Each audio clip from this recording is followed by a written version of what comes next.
कश्मीर का मुद्दा जो है गोली के साथ साथ बोली से भी सुलझाने की कोशिश होनी चाहिए। मिलिट्री की, आर्मी की हम वहाँ पूरी ताकत फौज लगा दी है, सर्जिकल स्ट्राइक किए हैं, टेररिज्म को भी ख़त्म करने की कोशिश हो रही है। ये तो सही है, क्योंकि वहाँ की जो लोग आए थे मिलने के लिए, तो उनके साथ अगर बात करके वहाँ अमन और शांति पूरी तरीके से सरकार ला सकती है, तो उनका स्वागत करना चाहिए। सर, आज के दिन इमरजेंसी लागू, देखिए, इमरजेंसी को भूल जाना चाहिए, इमरजेंसी को भूल जाना चाहिए, आपातकाल को भूल जाना चाहिए। हर साल हम उसका जो इमरजेंसी का सालगिरह मनाने का जो एक उत्सव करते हैं, सेलिब्रेशन, कुछ लोग क्या है, इमरजेंसी हो गया, इतने साल हो गए, लोग भूल भी गए। इंदिरा गांधी जी ने तो डायरेक्ट इमरजेंसी लगाई थी, अब लोग कहते हैं कि इनडायरेक्ट इमरजेंसी लगती है। चाहे किसी की भी सरकार हो, अपनी बात रखने के लिए, राष्ट्रहित के लिए कठोर होना भी पड़ता है कानून के जरिए, लेकिन उसका इस्तेमाल इस तरह से होना चाहिए किसी भी कानून का या आदेश का कि लोगों के ऊपर कोई दमन चक्र का इस्तेमाल न हो। इमरजेंसी में कुछ गलतियां जरूर हुई थी, लेकिन इमरजेंसी ने कुछ अच्छी बातें भी की थी, ये भी है। सर, सामना एडिटोरियल में आपने पुणे के मुद्दे पे लिखा है क्या? हाँ, पुणे का जो हादसा हुआ है, देखिए, हाईकोर्ट के आदेश के बावजूद बरसात में जिस तरह से लोगों को घर से बाहर निकाला गया, बुलडोज़र लाए गए, ये मानवता का लक्षण नहीं है। महाराष्ट्र के मुख्यमंत्री उद्धव ठाकरे जी ये एक संवेदनशील नेता है, लोगों की बात सुनते हैं, समझते हैं, लेकिन कल पुणे महानगर पालिका पीएमसी ने जिस प्रकार का अमानवीय बर्ताव किया, उसका समर्थन कोई नहीं कर सकता।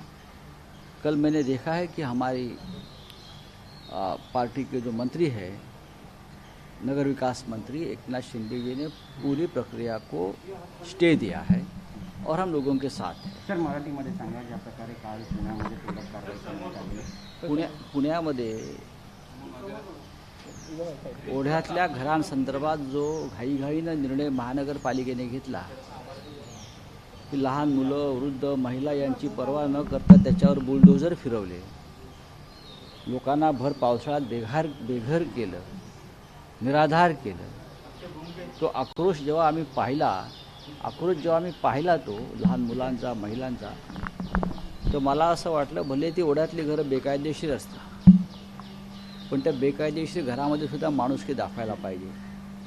भर पावसाळ्यामध्ये अशा प्रकारे कोणालाही बेघर करणं हे महाराष्ट्राच्या महान परंपरेला, मानवतेच्या हे शोभणारं नाही।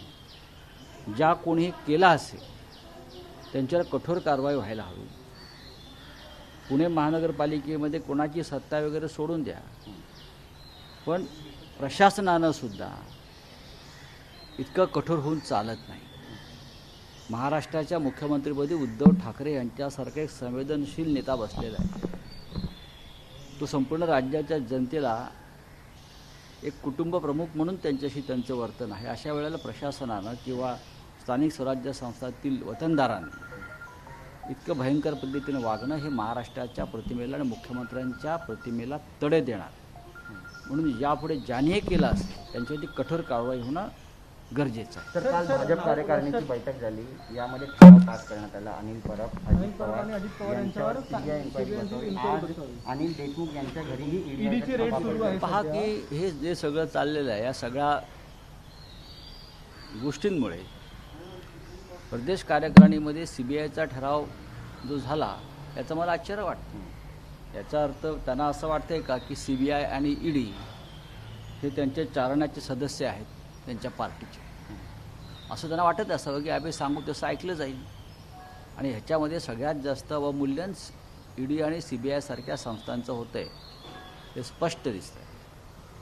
अनिल परब असतील किंवा अजितदादा पवार असतील यांच्या संदर्भात ते आरोप असतील तर महाराष्ट्रातल्या तपास यंत्रणा त्या आरोपांची चौकशी करण्यामध्ये सक्षम आहेत. न्यायालय आहे.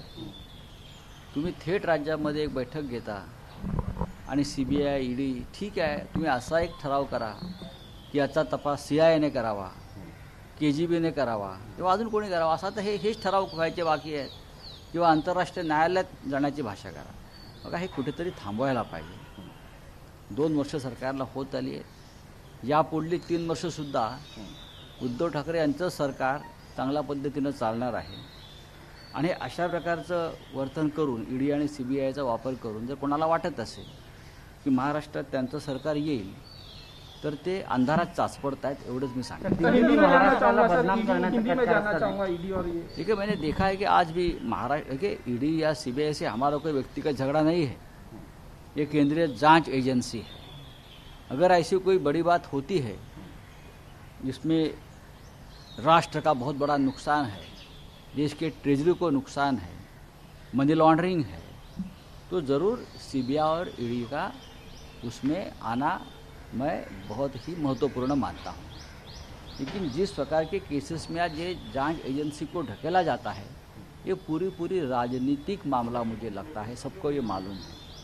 अभी कल ने भी राज्य की BJP कार्यकारिणी में एक जो रेजोल्यूशन पास किया है कि अनिल परब और हमारे जो मंत्री जी हैं अनिल परब और अजित दादा पवार उनकी जांच CBI करे. क्या CBI आपके कार्यकर्ता है? ED आपके कार्यकर्ता है? आपके किसी सेल के प्रमुख है? हाँ नहीं है ना. तो आप ED और CBI का महत्व क्यों कम कर रहे हो? आप लोग ED और CBI की बदनामी कर रहे हो, उनका अधपतन कर रहे हो. ये ठीक नहीं है, इतना मैं कहूँगा. अनिल देशमुख सेवेचा अभी रेड हो रही है. माझा प्रश्न शरद पवार यांचं महत्त्व वाढवावं यासाठी एक संमेलन दिल्लीमध्ये घेतलं गेलं की असं लेख लिहिलेला आहे अक्षरधारमध्ये ठाले पाटलांनी. काय वाटतं याच्यावर? आणि कोणी लिहिलं आहे? ठाले पाटील जे मराठी असतील ना. महाराष्ट्र तुम्ही वाचा. महामंडळाचे अध्यक्ष. शरद पवारांचं महत्त्व वाढवण्याची गरज नाही. शरद पवार हे मोठे नेते आहेत. शरद पवार या देशातले एक प्रमुख नेते आहेत. महाराष्ट्र आहेतच पण या देशाचे एक प्रमुख नेते आहेत. या देशाचा विरोधी पक्षच काय, या देशाचे पंतप्रधानसुद्धा त्याचा अधूनमधून सल्ला त्यांचा घेत असतात. त्याच्यामुळे कोणी काय कुठे लिहितं आहे त्यांच्याविषयी तर त्याच्याकडे दुर्लक्ष केलेलं बरं. सर दिल्लीकडून महाराष्ट्राला बदनाम करण्याचं कटकार नाचलं जातं केंद्रीय पथकांचा वापर करून. हे तर जास्त त्यांनी समजून घ्यायचं आहे. जे स्पष्टपणे चित्र समोर येत आहे. ज्या प्रकारे या सरकारमधले प्रमुख लोक असतील आमचे प्रताप सरनाईक यांचं पत्र फार बोलकं आहे, तुम्ही पाहिलं असेल. त्या पत्राचा खूप काळजीपूर्वक अभ्यास करणं गरजेचं आहे. विनाकारण त्रास हा जो शब्द वारंवार सांगतो आहे. जमिनीचे व्यवहारच जर तुम्हाला कोणाचे काढायचे असतील मग ED आणि CBIसाठी फिट केस कोणती असेल तर अयोध्येतील महापौर ऋषिकेश उपाध्याय यांच्या नातेवाईकांनी राम जन्मभूमी न्यासाबरोबर केलेल्या जमिनीचा व्यवहार हे ED आणि CBIसाठी अत्यंत फिट केस आहे. मला असं वाटतं तिथंसुद्धा या केंद्रीय तपास यंत्रणांनी जाऊन तपास करणं गरजेचं आहे. आणि महाराष्ट्राच्याच राज्य कार्यकारिणीने कशाला तर भारतीय जनता पक्षाच्या राष्ट्रीय कार्यकारिणीने ठराव केला पाहिजे की अयोध्येमध्ये जे जमीन घोटाळा स्पष्ट दिसतोय समोर त्या संदर्भात CBI आणि ED ने तपास सर करा. हिंदी में बोल दीजिए सर ये जो बोले. बोलिए क्या चाहिए आप? सर यही जो दिल्ली की जरिए देखिए बात ऐसी है कि बार बार महाराष्ट्र और बंगाल में ED और CBI की जो जांच एजेंसी जाकर हमारे लोगों के बारे में जो हो रहा है उनको जो तकलीफ दे रहे हैं, अगर कोई गलती है किसी की तो ज़रूर किसी ने राष्ट्र के साथ धोखा किया है, किसी ने अब देश के ट्रेजरी के साथ धोखा किया है तो ज़रूर उस बारे में आप जांच कर सकते हैं. लेकिन जिस प्रकार का आपका बर्ताव है वो अमानुष है. अगर ED और CBI को कुछ काम चाहिए अच्छी तरह से तो सबसे फिट केस जो है वो अयोध्या में जो लैंड डीलिंग का मामला आया है सामने, वहाँ के जो मेयर है उनके फैमिली ने राम जन्मभूमि न्यास के साथ जो व्यवहार किया है करोड़ों रुपए का, उसकी अगर जांच करें आप तो मुझे लगता है ED और CBI को बहुत बड़ा घपला मिल सकता है.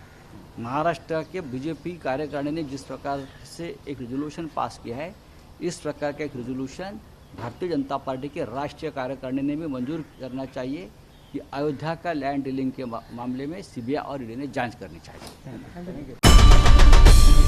आई भवानीचा गजर म्हणजे झी 24 तास.